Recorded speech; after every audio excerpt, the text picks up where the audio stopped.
kita perkenalan dulu sepertinya ya. Jadi saya Nozomi, kami akan ada acara namanya itu Tanya Nozomi seperti itu. Nah, untuk kali ini kita akan mencoba membuat episode perdana untuk Tanya Nozomi ini adalah terkait dengan beasiswa ke Jepang. Kita akan mengulas tentang trik bagaimana caranya bisa ke Jepang. Untuk tipsnya harus seperti apa? Oke, di sini sudah hadir bersama kita ada Ibu Rizka Jalaiha. Beliau adalah pendiri dari Mirai Gakuin. Selamat siang Ibu Rizka. Selamat siang, konnichiwa. Konnichiwa. Terima kasih untuk kehadirannya ya Bu ya. Istilahnya dalam kesibukannya masih meluangkan waktu untuk hadir di acara ini. Kemudian di sini juga sudah ada Mas Arlingga dan Mas Rizky yang merupakan penerima beasiswa untuk keberangkatan Oktober 2010 di daerah Fukuoka ya? Oktober 2020 ya? Oh 2020. Oktober 2020. Oke, langsung saja di sini kita kan di sini ada Mirai Gakuin. Terus ini juga beasiswa juga melalui Mirai Gakuin. Kita coba bertanya dulu kepada Ibu Rizka. Ibu Rizka boleh ceritakan dulu nih bagaimana awal mula dari Mirai Gakuin ini berdiri? Oke. Sebelumnya Assalamualaikum warahmatullahi wabarakatuh. Saya boleh sedikit menceritakan kenapa Mirai Gakuin itu berkolaborasi dengan Nozomi Academy. Oke, jadi Mirai Gakuin itu sendiri didirikan pada tahun 2017, pas 3 tahun yang lalu ya.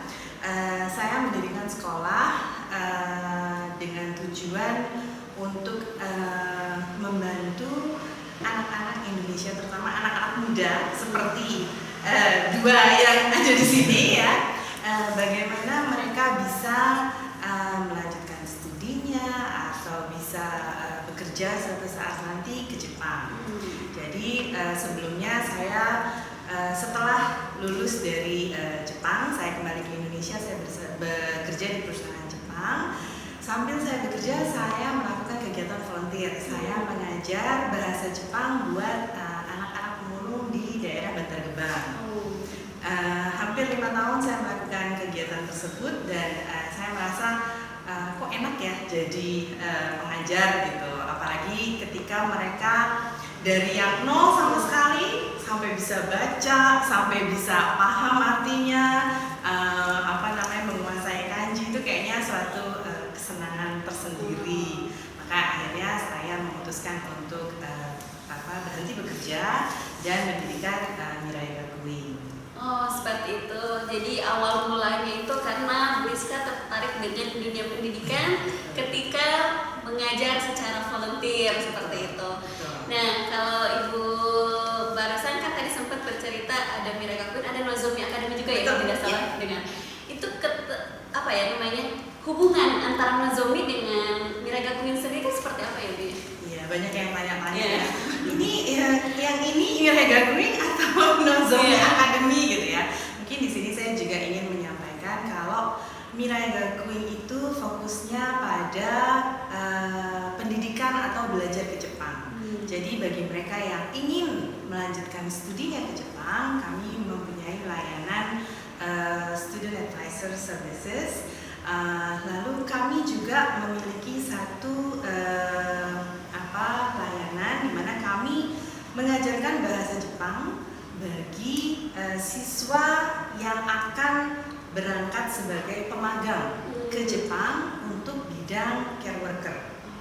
Jadi kami berpartner dengan suatu LPK yang namanya Yutaka Mitra Indonesia yang berlokasi di Semarang. Mereka istilahnya menitipkan siswanya untuk dididik di tempat kami sampai dengan level N4 atau bahkan sampai N3 di tempat kami sebelum mereka bisa berangkat sebagai seorang pemagang. Lalu Nozomi Academy ini kami fokuskan di bidang SSW atau dalam bahasa Indonesianya itu pekerja berketerampilan khusus, karena Jepang juga sudah mulai membuka jalur pekerja mandiri, ya, atau kalau di Jepangnya dalam bahasa Jepang disebut juga dengan Tokugino. Nah, jadi di sini kami berusaha untuk membagi-bagi Mirai Gakuin memiliki layanan yang berbeda dengan Nozomi Academy, tetapi yang dididik metodenya, kurikulumnya itu semua sama. Dan yang juga berbeda adalah lokasinya. Kalau Mirai Gakuin adanya di BSD, sedangkan Nozomi Academy yang perdana ada di Jakarta. Oke. Kalau begitu tadi Ibu sempat menyinggung terkait dengan pemagangan ya, kemudian dengan Tokugino gitu. Itu perbedaan secara umumnya diletaknya di mana ya Bu? Karena kan sama-sama bekerja di Jepang. Betul. Jadi pemagangan atau ginojishu dalam bahasa Jepangnya dan pekerja berketerampilan spesifik atau Tokugino ini sebenarnya di Jepangnya mungkin kalau misalnya bekerja di suatu tempat itu misalnya di panti lansia gitu ya, sama-sama bekerja di tempat yang sama tetapi jalurnya berbeda. Jadi kalau pemagangan itu harus melalui sending organization, jadi harus ada LPK-nya sebagai wadah yang mengirimkan pemagang. Sedangkan kalau pekerja berketerampilan spesifik ini adalah pekerja mandiri. Artinya mereka mencari pekerjaannya sendiri, mereka mengurus segala sesuatunya itu sendiri. Makanya mereka ini benar-benar pekerja mandiri, tidak bergantung pada layanan sending organization atau LPK.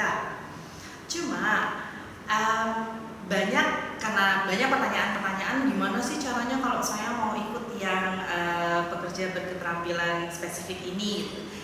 Kami sebagai sekolah bahasa, kami di sini akan mengarahkan kemana mereka harus misalnya membuka website dari Kemenaker yang disediakan oleh Kemenaker, terus mereka mengikuti interview dan sebagainya, itu semua akan diberikan dari Nozomi.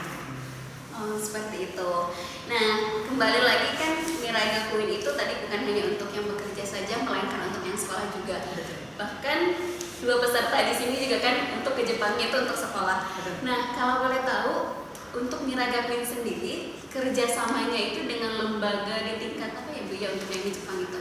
Oke, Mirai Gakuin saat ini mempunyai 4 sekolah bahasa yang sudah menandatangani MOU, sehingga kami akan mengirimkan siswa untuk belajar bahasa Jepang kepada sekolah bahasa yang memang sudah menjalin MOU dengan kami. Karena sekolah bahasa itu di antara SMA, jadi lulus SMA sampai ke jenjang perguruan tinggi.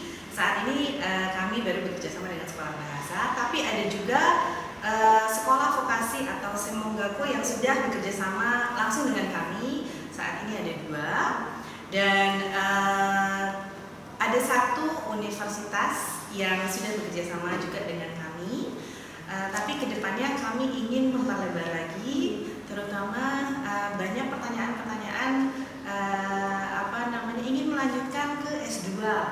Tapi nggak tahu kemana jalurnya gitu kan. Jadi kedepannya kami juga berusaha untuk menjalin kerjasama dengan universitas-universitas ataupun membuka jalur bagi mereka yang ingin melanjutkan S2-nya di Jepang. Seperti itu. Jadi untuk pemirsa di rumah, misalkan ingin sekolah ke Jepang, itu saya bingung misalkan mau kemana, itu silakan berarti bisa ke Mirai Gakuin ya, bisa didiskusikan dengan Ibu Rizka. Kemudian Bu Rizka kalau boleh tahu yang sudah kerja sama itu, kalau tadi kan ada untuk Semongaku. Nah untuk Semongakunya sendiri jurusan apa yang sudah benar-benar bekerja seperti itu? Oke, jadi dari 2 sekolah, yang pertama adalah Anabuki College Group. Anabuki College Group ini memiliki 18 sekolah vokasi di bawah naungan grup mereka. Lalu ada juga 1 sekolah vokasi yang mendidik mereka-mereka ingin menjadi register surveyor atau juru ukur tanah ya, yang di Jepang itu sangat-sangat kekurangan SDM. Nah saat ini baru dengan 2 sekolah vokasi tersebut. Oke, meskipun hanya 2 tapi tadi sudah banyak sekali ya istilahnya untuk jurusannya juga. Nah apalagi untuk Mirai Gakuin seperti yang tadi disampaikan oleh apa saja nanti akan bertambahnya itu. Oke, terima kasih kepada Ibu Rizka. Terus begini Bu Rizka, kan seperti yang sudah ada peserta di sini itu untuk beasiswa ke Jepang. Nah, apakah beasiswa ke Jepang itu baru sekarang atau sebelumnya juga sudah ada yang berangkat dengan beasiswa? Oke, jadi beasiswa ini sendiri dimulai tahun 2019. Jadi dari tahun lalu, April 2019 kita mengirimkan 2 siswa yang mendapatkan beasiswa. Lalu di Oktober 2019 juga 2 beasiswa lagi. Di tahun ini alhamdulillah berkat kerjasama yang baik dengan pihak sekolah bahasa, begitu juga dengan panti-panti, dan mereka melihat sendiri bagaimana siswa Indonesia yang ada di sana. Jadi mereka memberikan kesempatan 6 beasiswa di tahun ini gitu. Dari 2 menjadi langsung 3 kali lipatnya. Wow. Itu suatu pencapaian juga ya Bu ya. Istilahnya dalam waktu kurun hanya beberapa tahun saja. 2 tahun ya.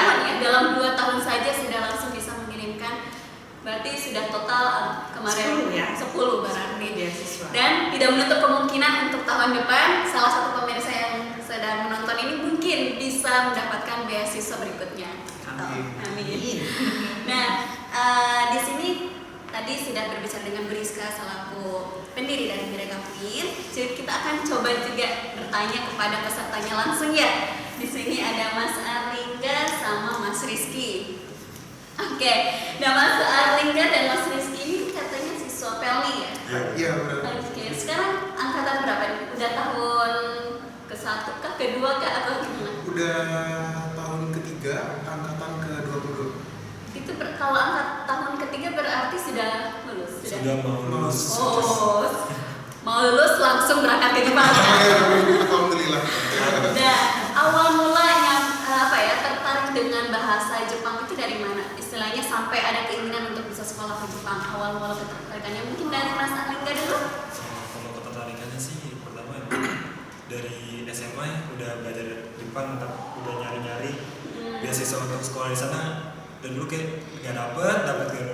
Pas nyampe ini sekolah di keperawatan Pelni, ngelihat ada kakak kelas kan, kakak kelas aja ke Jepang.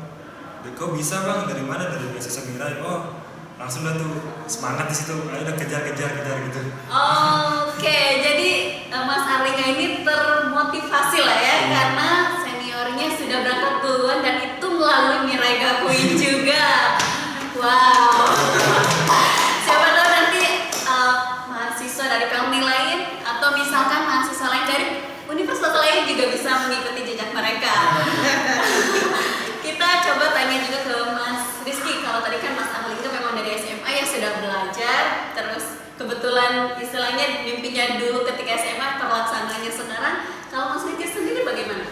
Kalau saya sendiri ketertarikan dalam bahasa Jepang itu selesai dari awal tahun kemarin, tahun 2019. Jadi dari situ saya sama juga dengan Erlangga, itu melihat cutting saya, senpai saya ketika dia mendapatkan beasiswa itu dan berangkat ke Jepang, dan kita sharing-sharing informasi, sharing-sharing pengalaman mereka di sana juga. Jadi di situ tuh jiwa tuh membara gitu loh, kayak mau pengen juga ini gitu kan, untuk merasakan juga dan untuk melanjutkan studi juga ke Jepang gitu kan. Dari situ ketertarikan saya itu lebih lagi untuk mempelajari bahasa Jepang ini. Oh gitu. Jadi hampir semuanya sama ya. Itu istilahnya benar-benar karena senior sudah berangkat, jadi sehingga ada keinginan untuk berangkat juga. Berarti kalau bisa kita simpulkan ya, ketika kita berangkat ke suatu tempat, tanpa disadari kita memberi motivasi untuk yang lainnya, bahkan untuk junior-juniornya. Seperti yang sudah memberikan istilahnya motivasi untuk para junior-juniornya. Oke, kalau boleh tahu, ini kan belajar bahasa Jepang. Belajar bahasa Jepangnya kalau aplikasi sendiri tadi dari SMA ya? Iya. Kalau Rizky-san? Kalau saya sendiri belajar bahasa Jepang itu mulainya dari semester 1 pas ketika masuk kampus. Oh, di itu tahun ini? Iya, di tahun kemarin sebenarnya. Oh gitu. Ya, waktu baru masuk kampus di Upper Valley itu kebetulan kita ada di semester 1 itu ada mata kuliah bahasa Jepang. Dari situ saya pertama kali mempelajari mengenal semua tentang bahasa Jepang. Oh gitu. Nah sekarang kan belajar lagi. Jarak antara ketika belajar waktu itu dengan sekarang itu ada perbedaan waktu nggak? Kayak misalkan ada jeda tidak belajarnya dulu. Ada. Oh, Ada. Berapa lama? jedanya tuh 3 semester. iya, 3 semester. Cukup. sebenarnya. 1,5 tahun berarti ya tidak belajar. Ya karena pas eh, pas tingkat 1 tahun pertama belajar itu cuma pengenalan dasar doang itu juga. Pengenalan Oh, huruf. Pengenalan aja huruf pengenalan saja, bahasa. hiragana, udah. Itu kira-kira. Itu kira-kira aja. Udah terus udah nggak ada lagi. Oh gitu. Terus belajar lagi berarti kemarin ya? Kemarin ya Ah. di bulan April ya. Jadi apa namanya melalui Nozomi dan karena terlanjur ada kondisi pandemi ini sehingga belajarnya daring ya. Ya, daring. Nah, terus kan itu secara online kan ketika di Nozomi itu dan berangkatnya kan memang melalui Mirai Gakuin Iya, sehingga sekarang belajarnya di Mirai Gakuin secara offline. Ada perbedaan tidak antara daring dengan secara online offline langsung? dari Angga tuh. Dari anggasan juga boleh. Kalau perbedaan sih jelas ada bedanya karena kan kalau kita di online itu kita nggak bisa nih kayak bercanda sama teman. Kalau lagi ada ujian kayak kemarin kan ujiannya satu-satu nggak bisa nanya ini apa ini. Oh jadi kita dari Kalau dari itu, gitu. tapi sama-sama senang sih, sama-sama ngerti. Malah di Nozomi ini saya kira belajar online itu kalau pengalaman saya sebelum Nozomi ya itu saya kurang ngerti, saya kurang apa sih yang dijelasin. Tapi kalau di Nozomi ini pelan-pelan tapi saya wow kok bisa gitu, jadi saya ngerti gitu, ingat gitu. Tapi ya gitulah bagus. Oh gitu. Jadi setidaknya meskipun daring tidak masalah ya. Ini nggak masalah. Tapi koneksi internet kendalanya mungkin kendalanya biasanya sih kendala dari internet ya. Karena kan beberapa ada yang misalnya kan bukan hanya Arif Linggasang dan Rizky Sang, tapi ada beberapa peserta lain yang di luar daerah Iya. yang biasanya terkendalanya karena jaringan internet seperti itu. Tapi internet untuk Arif Linggasang nggak masalah ya. Tidak masalah. Oke, kalau Mas Rizky sendiri bagaimana nih perbedaan antara daring di Nozomi dengan offline di Mirai Gakuin? Ada perbedaannya? Untuk perbedaan itu pasti ada sensei. Kalau untuk bagi saya, kalau perbedaan kalau di Nozomi Academy ketika online itu seru juga. Dari segi koneksi internet rumah juga alhamdulillah bagus tanpa kendala. Setelah itu dari segi senseinya menjelaskan materi-materinya itu bagus, jelas. Kalau seandainya kita belajar di offline gitu ya, Sensei Rizka, kalau di offline di Mirai Gakuin sendiri itu jadi kalau seandainya kita tidak paham nih Sensei, misal dari partikel, dari apapun tidak paham, misalnya ketika di online tadi itu masih kurang paham gitu, tapi ketika di offline itu itu paham banget gitu loh, jadi semakin paham gitu loh. Oh gitu. Berarti offline lebih meningkat lagi. Lebih meningkat lagi, dari benar. segi pemahaman. Iya, saya. Gitu. Oke. Tapi setidaknya saya bisa tahu, kita semua bisa tahu berarti baik itu offline maupun online tidak begitu mempengaruhi ya. Maksudnya itu tidak masalah. Tidak gitu. masalah. Oke, syukurlah ya. Iya, Sensei. Nah, untuk tadi kan dibilang seru ya. Seru. Serunya tuh di mana aja sih? Kalau bagi saya, Oke. kalau bagi saya serunya itu kalau di online, apalagi di Nozomi, pas ketika di Nozomi online itu kita mengenal teman-teman gitu. Teman-teman tuh ternyata di luar kota semua gitu, bukan dari Jakarta aja gitu.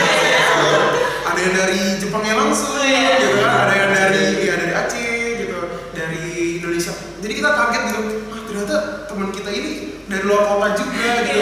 Dari situ serunya sih. Serunya dari Ya. situ.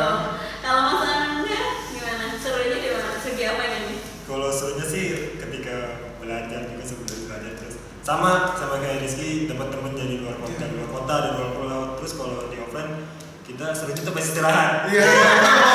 Jangan-jangan ada sesuatu nih ya. Ketika istirahat Kalau gimana? istirahat kan enak tuh jadi kayak kalau ada tugas, ini ngecat apa nih kalau dasarnya gitu kita online. Tapi kalau di offline itu kita ngumpul bareng apa nih nggak ngerti bercanda-bercanda gitu lah. Cuma gitu loh sih yang. Tapi istilahnya meskipun bercanda ketika istirahat tadi, tapi justru di situ timbul juga juga pengetahuan yang misalkan saling kan ya, saling misalkan contoh Ambersam kita tahu ini, Rizky Sang tahunya bagian ini, jadi bisa saling menjelaskan satu sama lain dan itu juga bisa menjadi poin plus juga untuk para siswa gitu. Oke, So deh. Nah, terus kemudian jadi apa ya namanya bagi pemirsa yang ingin belajar, misalkan belum bisa secara offline, bisa mulai juga secara online-nya karena Nozomi Academy ini akan buka setiap bulan gratis ya Bu ya. Dan itu 1 bulan ya lamanya. Jadi kalau Mirai Gakuin itu sendiri kan lokasinya di BSD, cukup jauh. Terus Nozomi Academy juga adanya di Jakarta. Kita ingin menjangkau siswa-siswa yang berada di luar Jabodetabek misalnya, yang juga ingin belajar tapi nggak tahu harus kemana. Nah sekarang kan memang sudah dibuat environment yang segala sesuatunya serba online ya. Jadi untuk bisa mengikuti pembelajaran daring itu sudah dipermudah oleh pemerintah. Jadi kita memanfaatkan apa yang sudah ada sehingga dari Mirai Gakuin bekerjasama dengan Nozomi Academy kami membuat suatu materi yang menarik. Karena kalau cuma sekedar tulisan pasti kan bosen, baca dikit ngantuk gitu kan. Tapi kita membuat materi yang dengan tambahan gambar, lalu ada juga tentu saja ada hiragananya, ada bahasa Indonesianya. Kedepannya kami juga ingin melakukan inovasi yang lebih lagi. Semoga pembelajaran dari ini bisa diterima atau diikuti oleh seluruh siswa dari seluruh Nusantara. Oke, itu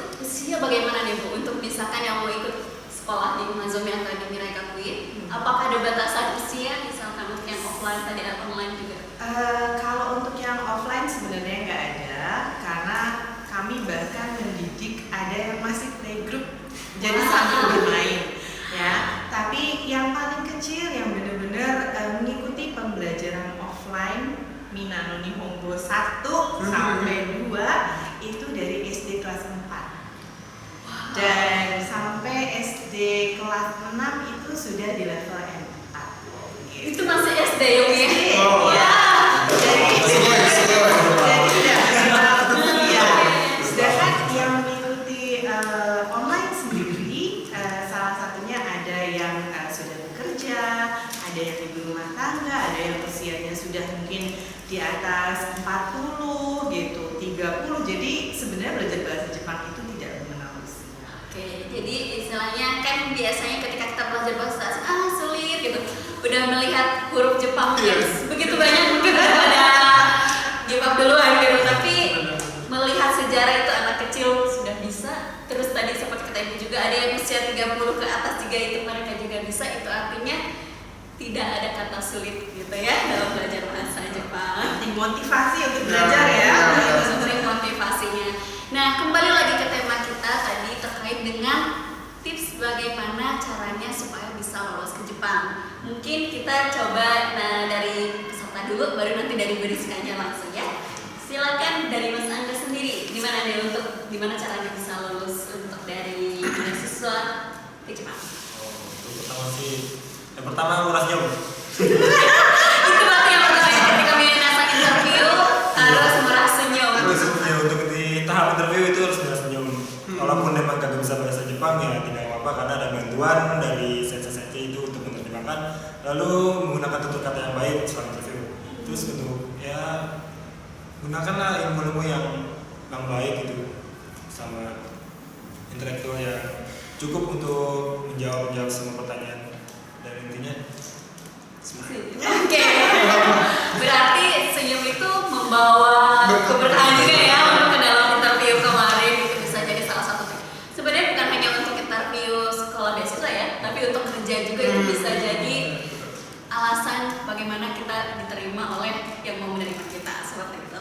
Kalau dari Mas Rizky sendiri bagaimana untuk tipsnya supaya bisa lolos ke Jepang? Tipsnya dari saya itu ya pertama benar bersenyum, kedua kita walaupun kita tuh belum full bisa berbahasa Jepang gitu, tapi kita meminta bantuan kepada sensei yang baik yang ada di Mirai maupun Nozomi kan. Itu pelajari sedikit demi sedikit, seperti kayak perkenalan dalam bahasa Jepang gitu sensei, itu menambah nilai plus dari interview kita nanti gitu. Dan perbanyak ilmu juga. Nah, contoh kayak saya ilmu saya di bidang ilmu perawatan, jadi saya akan sharing juga lah, mempublish ilmu perawatan saya itu ketika interview. Seperti itu. Jadi itu ya, ilmu juga bermanfaat juga istilahnya ketika interview seperti itu. Nah, itu kan dari pesertanya sendiri. Nah, bagaimana kalau dari Ibu Rizka nih yang istilahnya memberikan pendidikan juga kepada mereka, terus pasti dari Ibu Rizka juga memberikan motivasi juga dong kepada yang ketika mau interview. Dari Ibu Rizka sendiri untuk pemirsa di rumah nih, yang bagi yang belum pernah belajar bahasa Jepang sekalipun tapi ingin ke Jepang, terus misalkan bagian sudah belajar, itu juga misalkan masih gimana ya caranya bisa dapat beasiswa ke Jepang, mungkin dari Ibu Rizka. Oke, kalau dari saya mungkin ini untuk tips lolos interview dulu ya.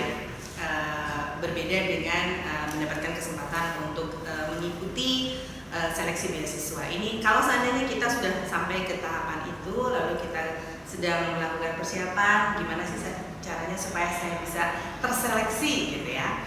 Biasanya kami lakukan, kami akan memberikan beberapa pertanyaan ke siswa. Apa sih motivasi kamu ke Jepang?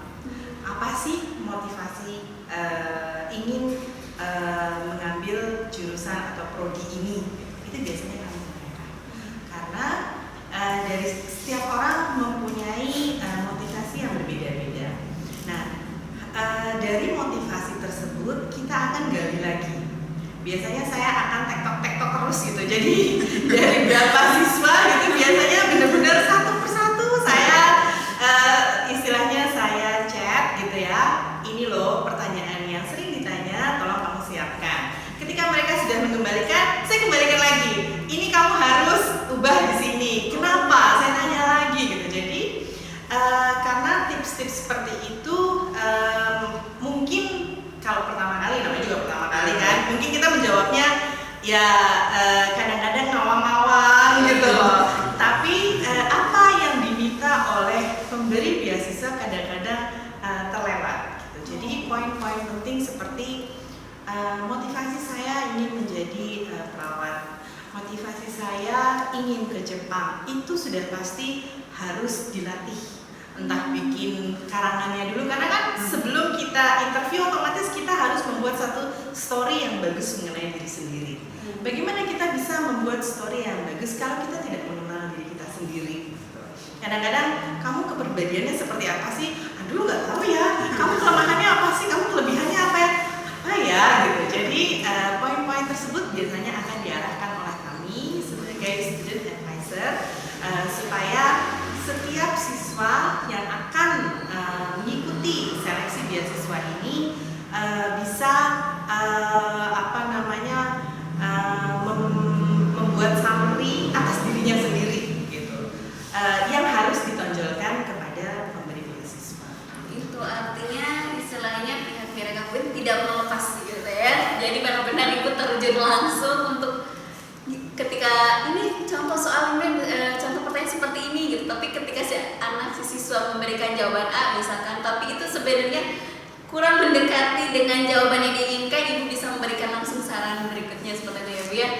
Jadi bagi teman-teman di rumah yang ingin dapat beasiswa, terus jangan khawatir karena Miraga Queen tidak akan melepas begitu saja. Nah, begini Bu Rizka, kalau misalkan ada pemirsa di rumah yang ingin dapat beasiswa, apakah informasi beasiswa itu hanya ada untuk siswa Nozomi maupun Miraga Queen saja, atau untuk pemirsa di rumah yang istilahnya belum pernah belajar pun akan diberikan informasi itu ketika ada beasiswa? Baik, sebenarnya dari kami sih, kami inginnya sudah terjadwal. Jadi misalnya untuk tahun depan kita pengennya tuh kalau pembukaan beasiswa untuk April 2021 misalnya, terus nanti seleksinya sekitar bulan Oktober loh. Kita tuh pengen banget membuat seperti itu. Sayang sekali kebutuhan dari panti itu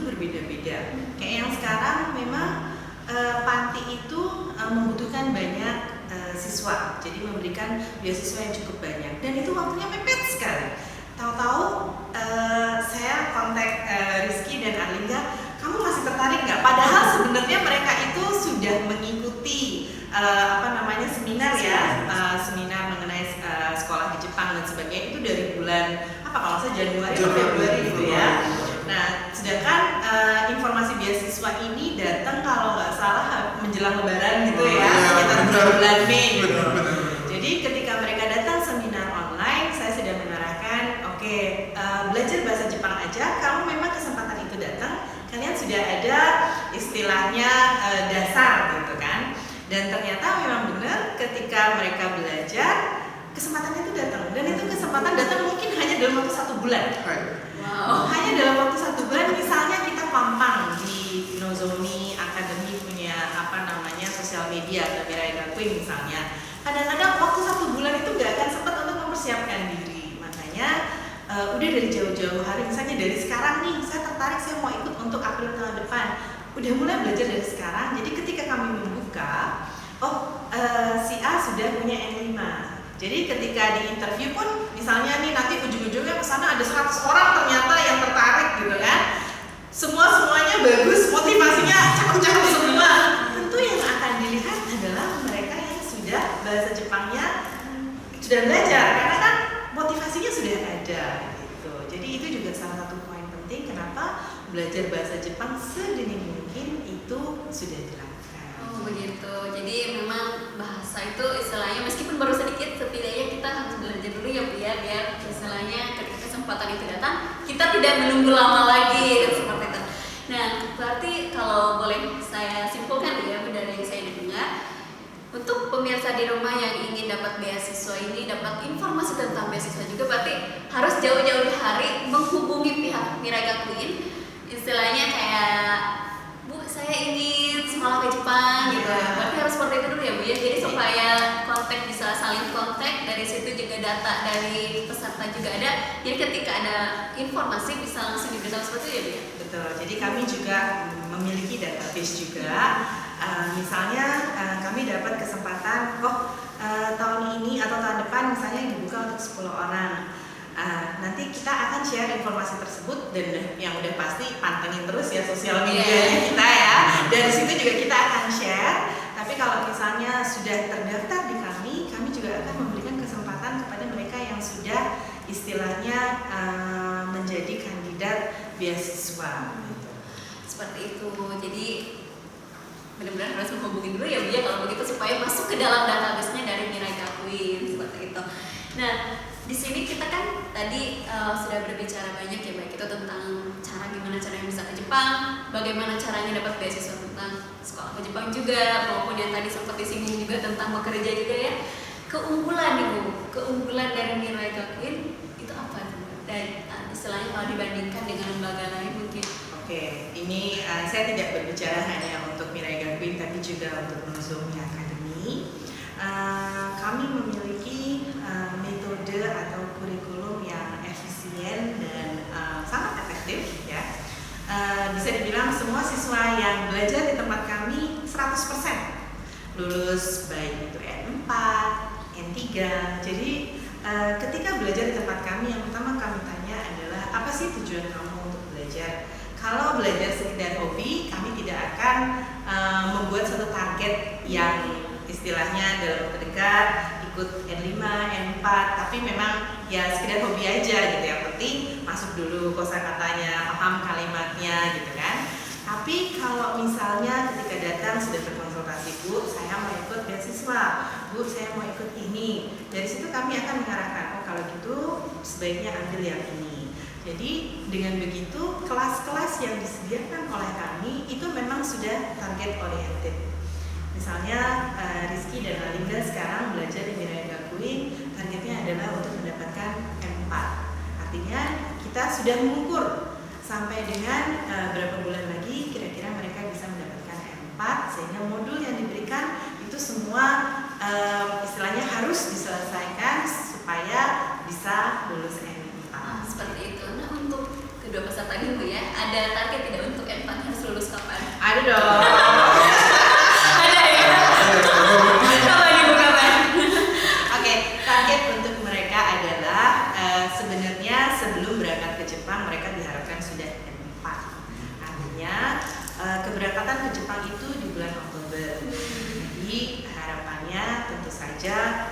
sebelum bulan Oktober mereka sudah M4, tapi kami harapkan kita mulai dari bulan Agustus, September itu trial.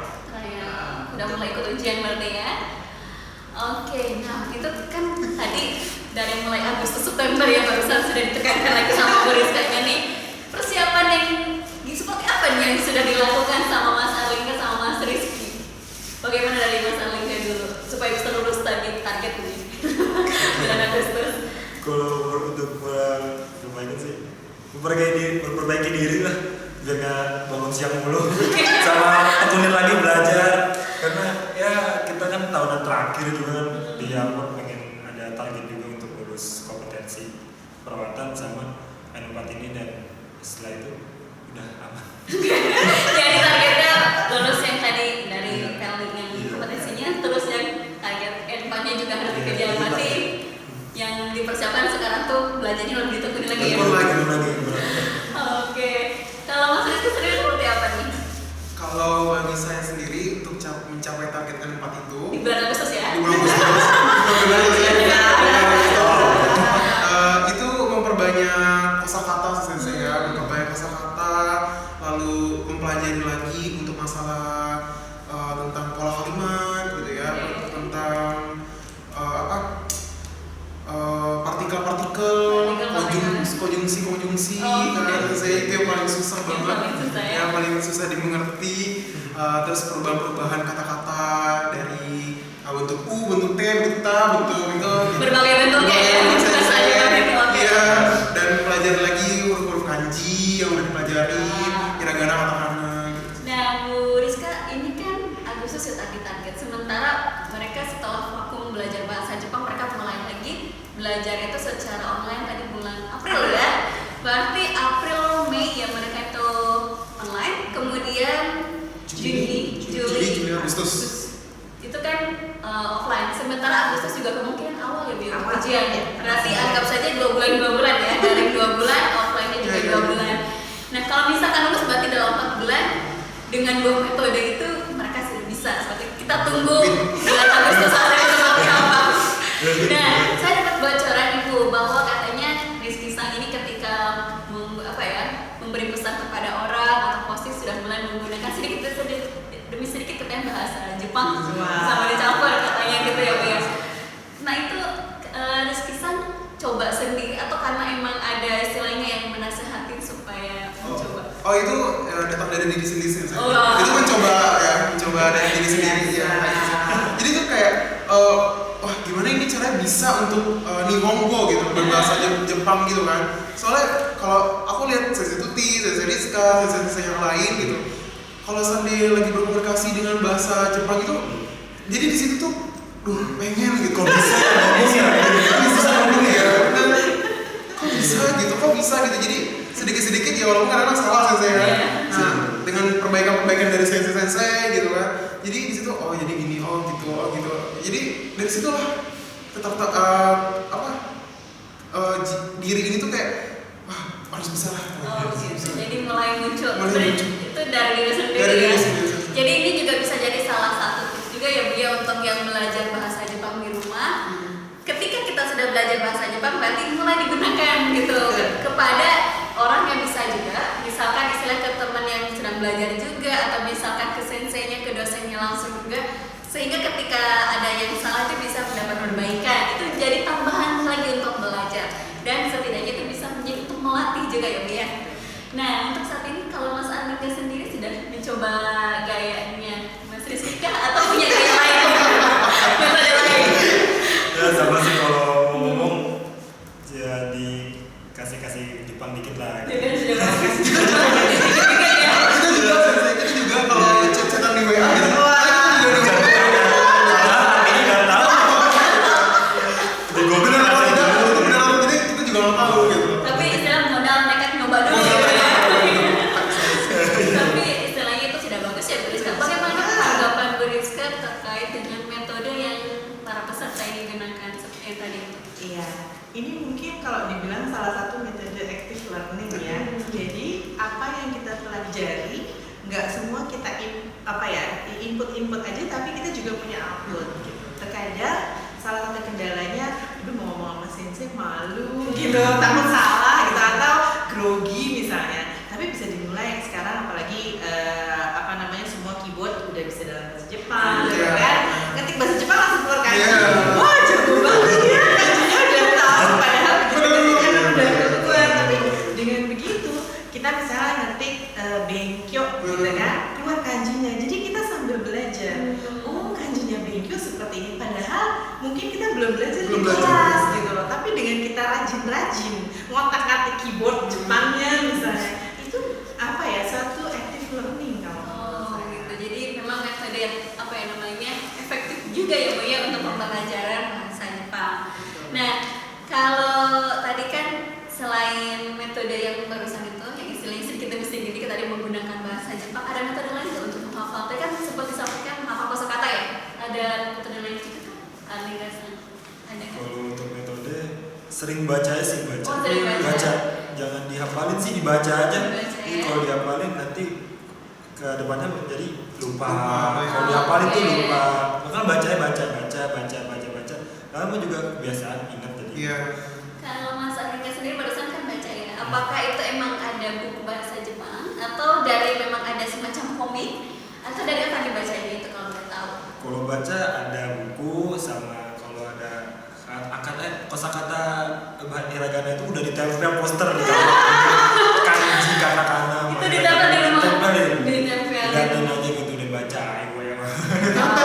Itu bisa jadi metode juga untuk yang baru pertama kali belajar berarti ya. Sama ini nonton anime gitu. Iya. Bila nonton anime kan ada ngomong Jepang misalnya, Beko mana kan itu, belajar gitu gitu. Kalau sejauh ini nih, Mas Andika nonton animenya yang subtitlenya bahasa Indonesia kah? Atau yang bukan subtitlenya bahasa Indonesia, melainkan emang sudah bahasa Indonesia dia berbicara yang sudah diterjemahkan seperti itu?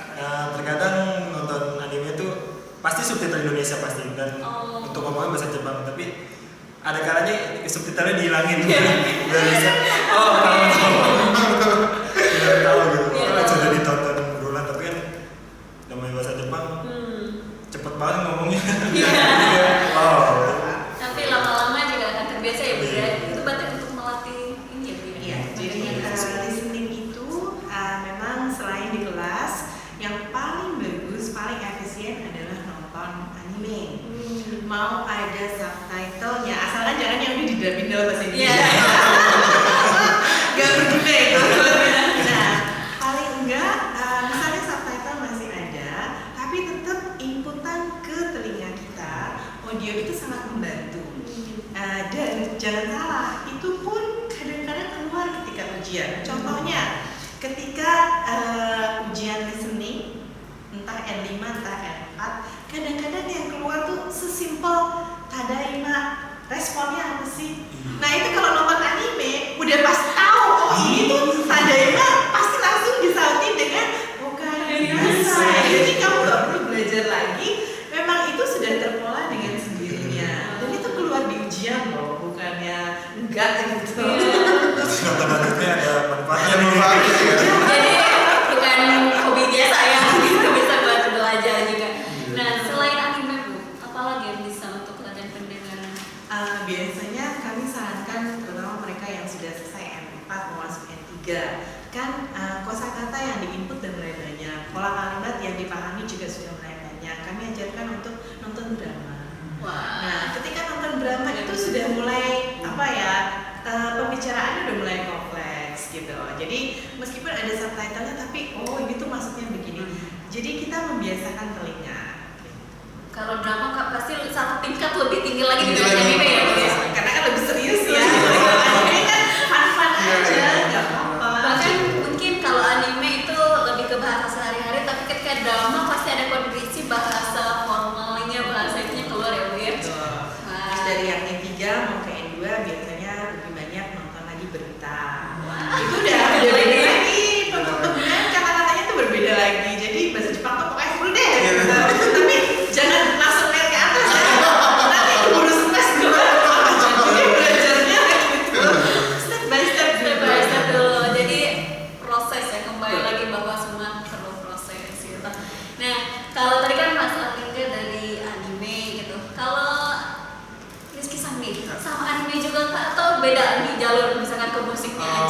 Kalau saya sendiri itu beda jalur. Beda jalur. Kalau saya sendiri sih itu kayak kata Sensei Rizka tadi, itu dari drama sih Sensei. Jadi ada di internet itu, boleh disebut Sensei? Boleh.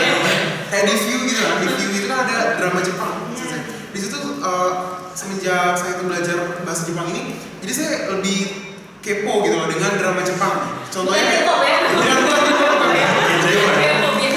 Dulunya drakor padahal ya.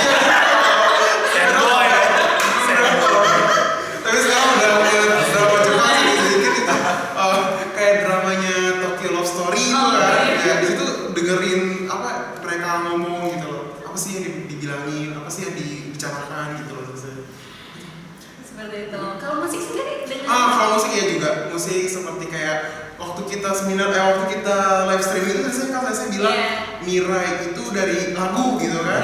Langsung tuh cari di YouTube Mirai itu dari lagu. Ya ternyata Mirai jadi pertama kali tahu lagu lagu Jepang itu pas itu. Iya, pertama kali tahu lagu Jepang dan pertama kali tahu ya lagu-lagu Jepang itu dari Mirai itu. Sebagai informasi, lagi Instagram yang itu April ya atau Mei ya. Puasa itu artinya baru mengenal lagu Jepang juga baru mengenal itu. Luar biasa. Dan sekarang itu digunakan kan untuk belajar sehari-hari. Iya, kalau untuk belajar sehari-hari juga didengarkan. Kalau lagi perjalanan ke BSD Bu, di tol tuh ternyata nggak lagi di tol gitu kan, terus muterin musik lagu Jepang. Karena enak aja. Ya, kalau Mas Arlingga sendiri ke musik juga kah untuk?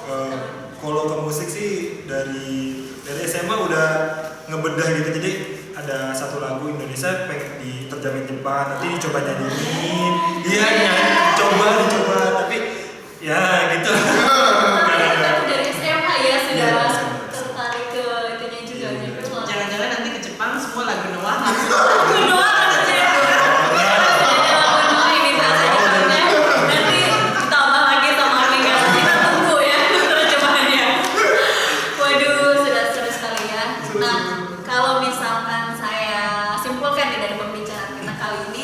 Bahasa Jepang ternyata tidak sesulit yang dibayangkan.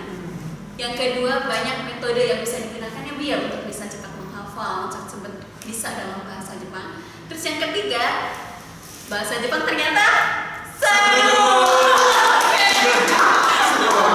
Seru banget. Jadi sekali lagi buat teman-teman di rumah yang ingin tahu bagaimana itu bahasa Jepang, meskipun misalkan belum tahu akan bekerja ke Jepang kah atau akan sekolah ke Jepang kah, silahkan coba dulu belajar dengan kami secara online dulu berarti ya Bu ya. Itu ada gratis, nanti di bulan Juli, di pertengahan Juli ada gratis selama 1 bulan. Jadi untuk yang belum pernah belajar bahasa Jepang pun bisa mulai dari situ. Jadi kami tunggu di sini di Mirai Gakuin untuk yang mau